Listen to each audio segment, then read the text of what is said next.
One thing about the tourist, he's a pretty tough bird one way and another. He's not easily put off. If he decides to do Rome, by jingo, he does Rome. If he decides to do Lapland, he does Lapland. And quite by accident, we've decided to do Lapland. So far, we haven't done very well. We've got as far as Ivalo in Finnish Lapland, and we haven't seen a single Lap. We sit on our suitcases on the side of the road. The hotel is full. We've nowhere to go. Tubby Foster has snatched a pamphlet from somewhere. Very interesting, Lapland. Yes, very. You know, the Laps are a very fast-dying race. Well, we'll have to hurry up and see one, otherwise they'll all be gone. Yes. Yeah, look at this. Oh, I see. The Laps live in the north of Finland, Sweden, and Norway. Until fairly recently, the life of the Lap was entirely nomadic, living in tents, moving from pasture to pasture. But now most of them have settled down. Oh, I see. It's their mode of life that's fast dying. Yes, it seems like it. We look at the little wooden houses of Ivalo. They're all probably full of settled-down Laps. Just then, the lady receptionist from the hotel comes jumping the puddles towards us. You have nowhere to stay? No. There is a house where you might stay. You see, there? Yes. It's along your way, right on the edge of the forest. Thank you. That's very kind. Please don't mention it. You can always eat at the hotel and have a bath and what you want. They're very kind. And we walk to the house on the edge of the forest. It's a single-story, large log cabin, and it's kept by a Mr. and Mrs. Williams. Well, that's what we call them. We never find out what their names are, and they don't speak a word of any language that we understand, but they remind me of a Mr. and Mrs. Williams. The Williamses were a couple who started everything and finished nothing. This couple look like Mr. and Mrs. Williams, and their life pattern is very similar to Mr. and Mrs. Williams. Mrs. Williams meets us at the door of the log cabin. She's pleasant, smiling, and she chatters away to us. We can't understand her, but she's so like Mrs. Williams, she must be saying something like this. Yes, well, now that's lovely. How many is it? Before, just before, is it? Yes. Now, don't take any notice of the matter, will you? You'll have to excuse that. William said he was going to clear it up right, but he never has. No. Now, you don't want no breakfast, do you? No, well, I don't do no breakfast, like, but there's no call for them, really. I used to do them, but they never seem to get it up, like, mine a pram. Now, here's your room. Nice room, like, isn't it? Nice and light, Yes, it's very light. It's very small, too. And Mrs. Williams has got 4 beds jammed into it somehow. The room is really one big bed for 4. There's just space for us all to stand just inside the door by the stove. Now, don't take any notice of that crack in the wall there by the stove. It's nothing, really. William's got some stuff to do it, like, but he hasn't. No, not yet. I know it's not all that private, like, but then, like William said, you've got to trust to people's own discretion, haven't you, My discretion gets the better of me right away. Well, you can't help seeing through the crack. It's a couple of inches wide. There's a lady on the other side washing her hair in a basin on the table. It's quite a nice picture, really. Now, there's the water in that bucket by there, and there's a basin by there, and that's the saucepan for getting the water out with. Williams was going to put running water in everywhere, like, but he hasn't done it yet, no. I can almost hear Williams's answer. Well, I ordered the pipes and got them sent up from Helsinki, and they was delivered here in the garden. Well, then the grass grew up, like, see, and, well, damned if I can find them now. They're somewhere about, mind. Still, I shan't put the running water in now until I've done the extension, no. The Williamses created an atmosphere of optimistic depression, and it's like that here. We go out to the hotel to eat. They serve us with the most wonderful trout and salmon. We spin the meal out until nearly midnight and walk back in bright sunlight to Mrs. Williams's. Well, now what do we do? Well, it's a problem. We've already been to bed once today. Still, we'd better go to bed again. The lady in the next room's in bed. I use my discretion again and look. We draw Mrs. Williams's thin curtains. They don't keep out the sun at all. It floods through the thin mesh drapery. It's strange going to bed like this. I feel I've been naughty or something, like being sent to bed as a child. You don't want to sleep at all. I suppose you get used to it in time, this perpetual life. But I'm beginning to long for the dark. What a beautiful drug the dark is. Fancy being frightened of the dark.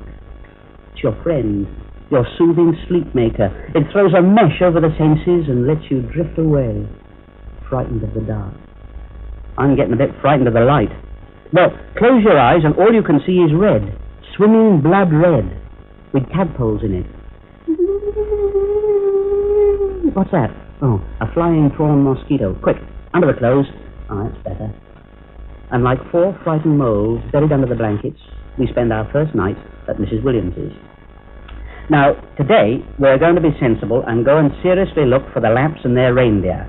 The sort of thing that the normal tourist doesn't see. We find a man with a taxi. He's a nice man, doesn't speak a word of English, and so we have to mime a Lapp and a reindeer to him. A reindeer is quite easy to mime, really. You stick your thumbs in your ears and waggle your fingers about. But a Lapp is difficult to mime. I turn my toes up and walk about as I think a Lapp might walk, slowly lapping in circles.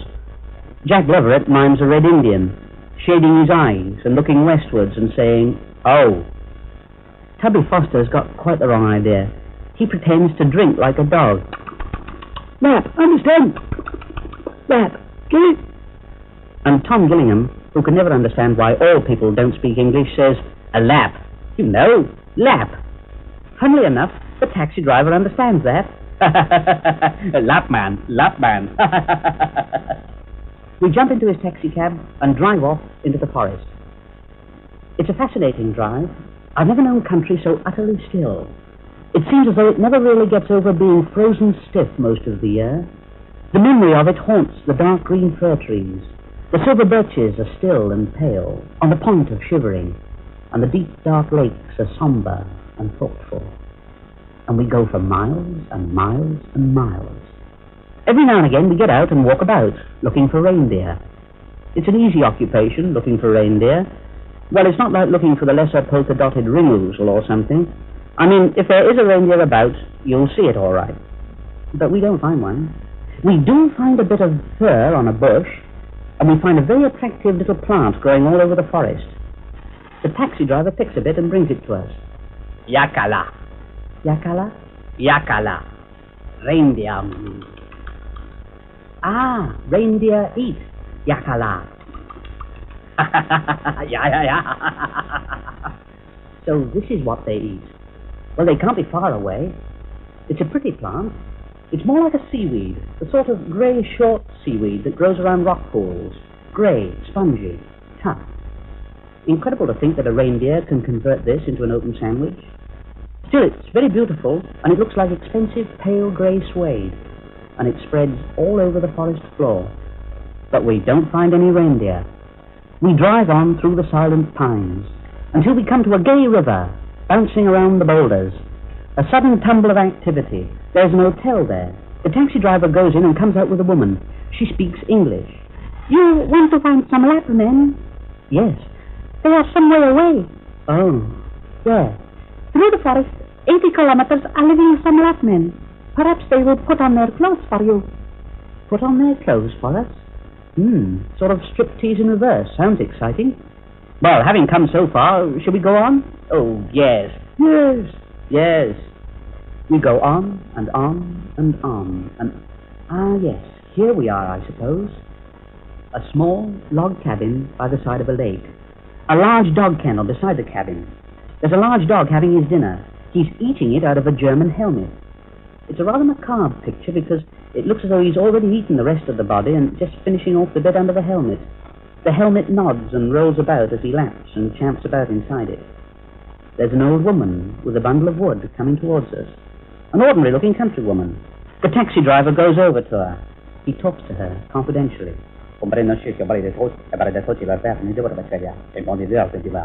She nods her head, slowly, thoughtfully. The taxi driver comes back to us. We must wait. And then the whole horror of the situation hits us as the old woman goes slowly into her little log cabin. She's going to put her costume on for us just to look at. What have we sunk to? What have we tourists done? Because we're to blame without a doubt. We dash about all over the shop looking for diversion, sensation, and these people try to provide us with what they think we want. We all wait outside her veranda. Then the door slowly opens.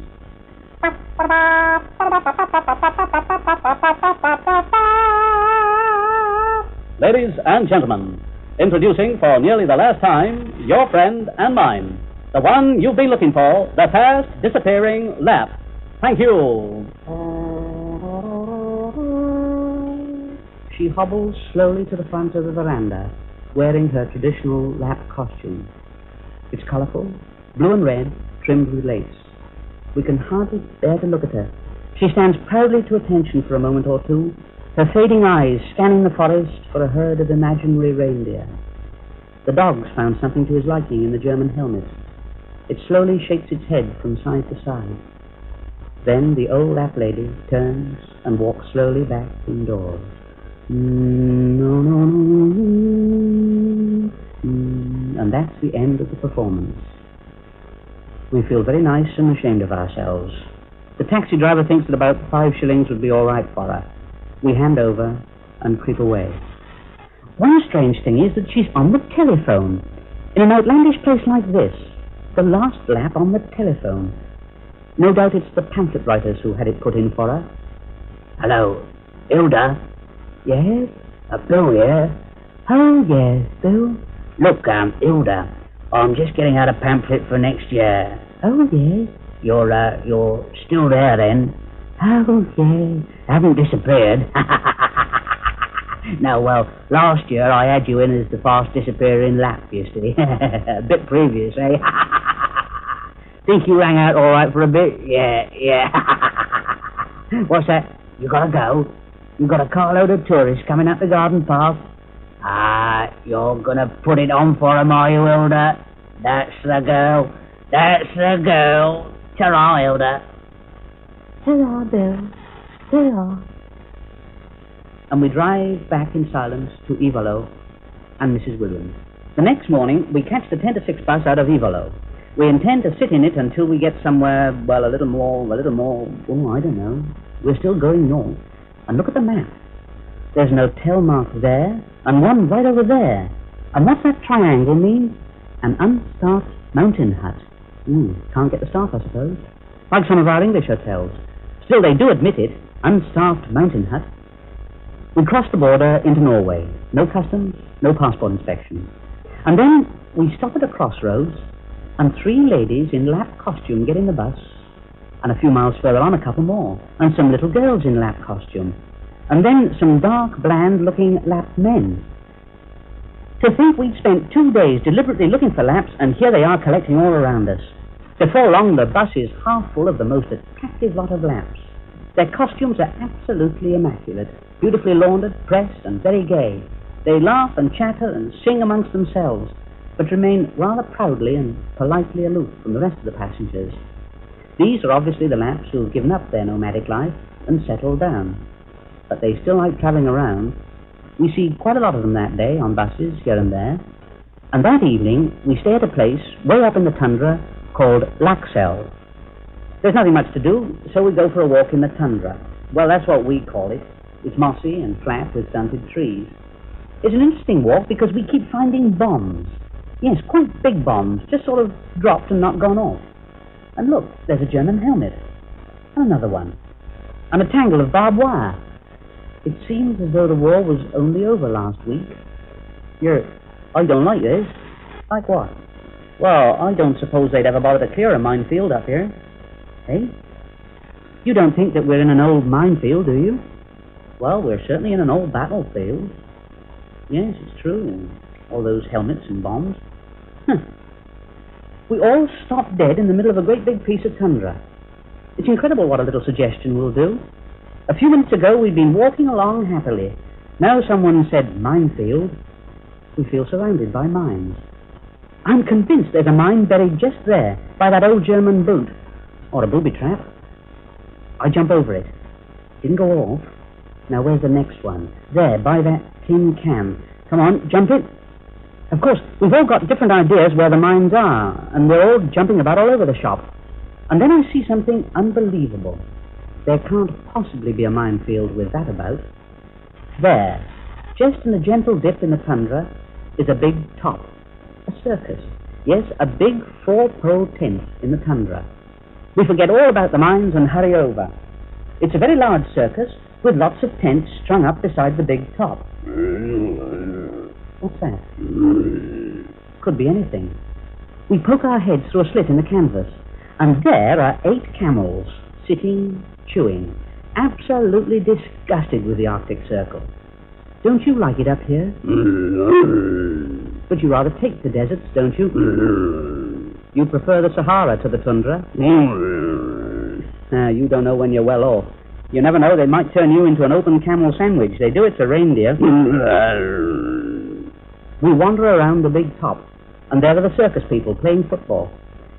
Good evening, gentlemen. Oh, good evening. It's a tall man in a 10-gallon hat. What can we do for you? Oh, well, we just wondered when the circus started. Oh, 8:30, sometime. Oh, and are you really going to perform tonight? Oh, yes. It's a good show. I'm sure, but I mean, where will the audience come from? I don't know. It's an experiment. We tried to see what happened. It's a most courageous experiment. Almost balmy, really, to stick up a big circus in the tundra. I mean, there's nothing there. A sprinkling of houses that lack cells, but nothing else. It's a bit hopeful, isn't it? It's mad. Who isn't mad? Why we do it, I don't know. We're mad. The football bounces near us, and he belts it high into the air. A Chinese acrobat catches it in the nape of his neck and rolls it round his shoulders and dribbles it through a pack of rather sleepy clowns. The camels think he's offside. You know, gentlemen, our real trouble here. No? What? Herring. Herring. Herrings. That's right, isn't it? Well, herrings, what are they? Herrings is a fish, a small fish. Oh, herrings! That's what I said, herrings. So you did, herrings. Funny how a tiny variation in pronunciation makes a word unintelligible. Why do they trouble you? We can't get them. We have 5 sea lions and no herrings. But Norway's full of fish. Yes, but the ships are not here. We have sent radio messages for herrings. We have a seaplane waiting to fetch herrings, but there are no herrings. Ah. How are the sea lions? Oh, we have enough for tonight, and they're a little bit... and then finish, kaput. Last night, the seaplane bring just 1 little box herrings. Cost 600 crowns. 600 crowns. 30 pounds. All gone in a round of applause. Well, we hope you get some. We'll come back and see the show. We go back at 8:30 for the show. The tent seats 2,000 people and is 3 parts full. Where they've come from, goodness only knows. Out of caves, holes in the ground, wigwams. But they're a wonderful audience. Mind you, it's a first-class circus. But their enjoyment of it is almost delirious. They've never seen anything like it before. A clown walks in with great big floppy boots. He's got a balloon. He's going to blow it up. But his trousers have fallen off. The audience roll about in their seats in an agony of ecstatic laughter. And we roll with them. The sea lions come romping in. Oh, they love them. There goes the 30 quid's worth of fish.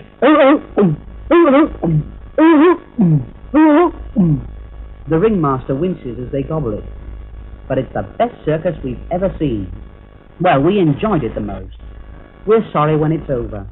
We shuffle out with the other spectators. It's still broad daylight. The man with the 10-gallon hat is waiting outside. Any news of the herring? No, we have sent another radio SOS. Perhaps in the morning, 5 or 4 o'clock. We will wait. We chat with him for a minute or two. And as we talk, the audience of well over 1,000 just vanishes into the tundra. They've gone where they came from. Goodness only knows where. And we move on towards the North Cape by bus and boat through Rushennes to Honningsvag. Honningsvag is a remote but exciting fishing town. The funny thing about Honningsvag, the moment we get there, we want to get away from it. The place is always on the move. The whalers and the seal hunting ships are always popping in and out of Honningsvag. Chaps that take pot shots at polar bears call it Honningsvag for tins of beans and sheath knives. The whole place is a swashbuckle with sea captains that look like Victor McLachlan after a sticky night out. All we've come to do is look at the midnight sun, because the best place to do this is at the North Cape, about 18 miles north of Honningsvag. Here, as the pamphlet says, we will see the sun toying with the horizon. Excuse me, gentlemen. Are you going to the North Cape tonight? Perhaps we could share a car, yes? Well, we thought of going tomorrow night. We're going to have an early night tonight. Please, gentlemen, listen to me. I have been to the North Cape 17 times, and not so once am I seeing the midnight sun. Not the once? Not so once. Why? Oh, the fog and mist and rain. Each year am I coming and staying here some days, but never seeing the midnight sun. Oh, that's a poor outlook, isn't it? This toying with the horizon makes it sound kid's play, but it isn't. We'd better go tonight, hadn't we? Yes. Yes. Yes. We share a car with a man who's tried to see the midnight sun 17 times and drive off towards the North Cape, around hard, dark mountains, past still blue lakes. It's tremendous and beautiful scenery. Ah, it's no good, it's no good. What's no good? Look, the mist. Oh, yes. The clouds have suddenly started rolling down the mountains. When we get to the North Cape, it's in thick fog. It's daylight, but it's thick, cold fog. Ah, I shall never see the midnight sun. One more night am I staying, one more night after tonight. Ah. He's very upset at not seeing the midnight sun for the 18th time. Well, so are we. There's a big granite restaurant and tourist store at the North Cape, and as most tourists go to the North Cape at midnight, it does its biggest trade from then on through the small hours. It's one of the few places in Scandinavia where you can get a drink without having to eat as well, and a lot of people seem to have found this out. It's a weird sight. I imagine the Hall of the Terrible Mountain King is a bit like this. Damp, dripping stone walls.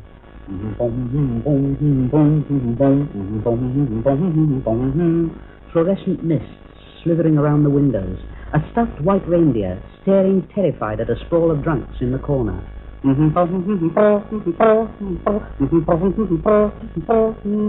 Scores of people in a turmoil, chivying to buy drinks, open sandwiches, reindeer skins, sealskin slippers, and the busy little trolls behind the counters, flogging the tackle as hard as they can go.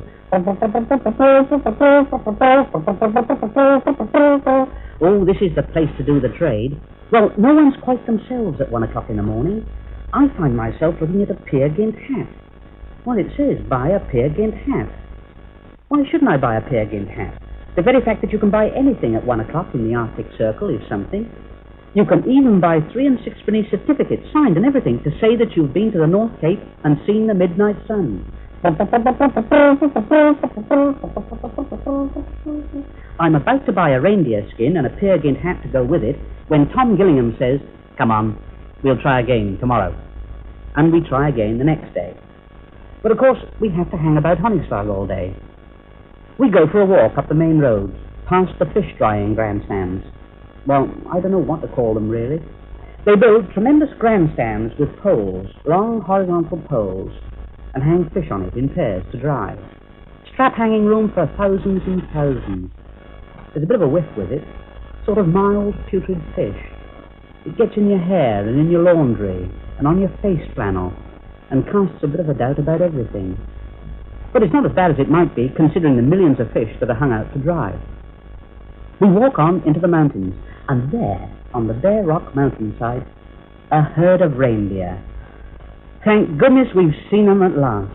We've come thousands of miles to look at the reindeer. We walk very close to them. They're sad, docile creatures, and their antlers are covered in velvet. Well, we've seen the Lapps, and now they're reindeer. All that's left is the midnight sun. That evening, we go to the North Cape once again with a man who's tried to see the midnight sun 18 times. He's on edge a bit. Oh, God. I hope tonight perhaps. And tonight, it's clear. Clear and cold. The wind blowing from the other side of the world. We stand on the great cliffs 1,000 feet above the sea and watch the sun sink slowly, dropping down from left to right, growing redder, hotter. It just touches the sea, seems to struggle there for a few minutes, trying not to plunge in, and then it wrenches itself away and climbs slowly back to its own powerful heights. Well, there we are. We've seen it. Thank God. After the 19th time. Oh, we better have a drink. We go into the Hall of the Mountain King. It's much better in sunshine.